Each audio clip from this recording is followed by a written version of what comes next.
चीन रे ठाब है 40 विशाल सुना खଣି विश्वर सबुठु धनी राष्ट्र होइजिब चीन। भारत पाई बढ़िला टेंशन गुलामी करिबा अमेरिका। चीन रे ठाब है विशाल सुना खଣି गच्छित होइछि शह शह कोटी टंकार सुना। विश्वर सबुठु शक्तिशाली राष्ट्र होइजिब चीन। भारत पाई बढ़ी पारे विपद। चीन रे ठाब होइछि विशाल सुना खଣି। यहाकु विश्वर सबुठु बड़ सुना खଣି बोली कहा जाए। चीन रे ठाब होइतबा एही सुना खणी रे 1000 मेट्रिक टन सुना थिबा आकलन करा जाउछि। केंद्रीय चीन रे एक बृहत्तम सुना खणी चिन्हट होइछि।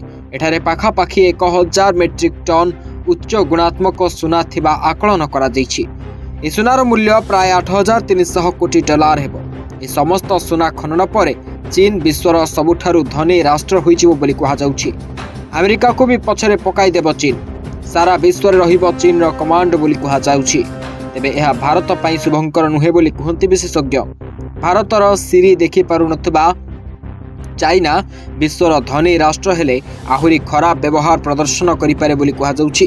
एपरिक अमेरिका भी चीन रो गुलामी करबा को बाध्य हेबो बोली कहा जाउछि। चीन रे सुना खणी ठाब होइतबा नै चीन गणमाध्यम रिपोर्ट रे प्रकाश पाइछि। रिपोर्ट अनुसार यह विश्वर सबुठु बड़ सुना खणी बोली कहा जाउछि। ए सुना खणी हुनान प्रदेश रो पिंगजियांग काउंटी रे अवस्थित।